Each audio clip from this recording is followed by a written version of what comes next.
Cricket, lovely cricket, at last where I saw it.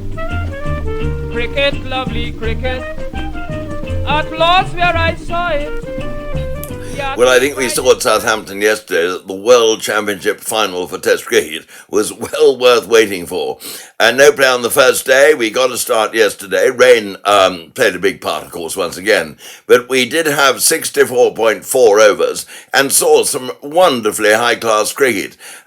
India were put into bat and did pretty well. They survived early movement, and in fact the New Zealand fast bowlers didn't get it right early on, and Rohit Sharma and his partner, the young Gill, hit no less than 8 boundaries in the first 50 runs, and when they got to 60 for no wicket, it really did look, you were thinking in terms of 400, but then New Zealand got themselves together. We had 2 very good wickets. Tim Southey, who bowled so well, taking 6 wickets in that first England innings at Lord's in the Test, was all over the place to start with and expensive.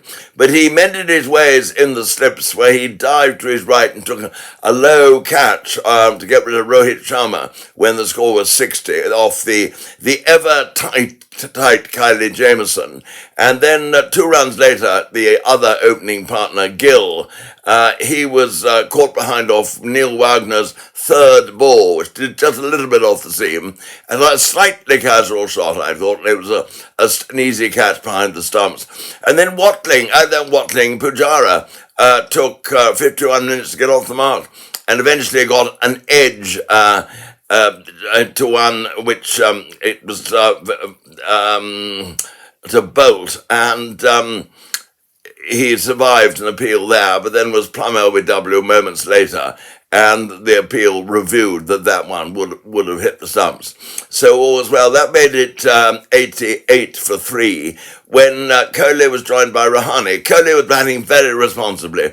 There were 3,000 people in the ground, a lot of them were Indian supporters, and the Indian players got, as you would imagine, noisy, vigorous, exciting applause, and none more so than Kohli. But Kohli was very, very responsible. He had a moment when he was 17. He seemed to be given out caught behind. The doubt was, did the ball carry to the wicketkeeper, B.J. Watling? It did, but in reviewing the carry, they discovered that the ball hadn't hit the bat, so Kohli got away with it. And in that stand, these two, they put on now something over 50 runs.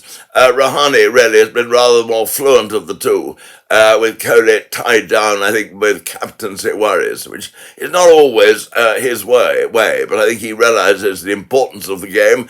I think all the players realise the importance of the game, which made what the cricket we had so absolutely fascinating. The New Zealand bowling came to it in the middle of the day. They bowled some pretty good stuff, but the Indians, Rahane and Kohli, were up to it, played some wonderful shots, and looking to turn the good balls into bad balls and to get on with the scoring. They came slowly, the runs. The pitch was no help for batting, being sluggish, and the odd ball did just a little, so it kept them on their toes. But it was a really fascinating day's cricket, but of course, hovering over the top was the permanent threat of rain and bad light, and a certain amount of that did intervene, and at the end, New Zealand 146 for 3 from 64, India 146 for 3 off 64.4 overs, and I would think one had to say the game just about got their noses in front.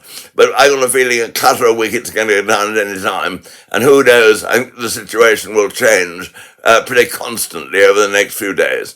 Anyway, it's a really good match in prospect, and I think shows that it is terribly important that this World Championship of Cricket should become a permanent fixture on the world's fixture list.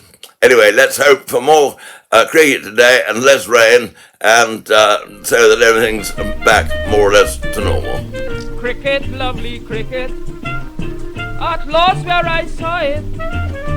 Cricket, lovely cricket, at last where I saw it. Yardley tried his best, Goddard won the test.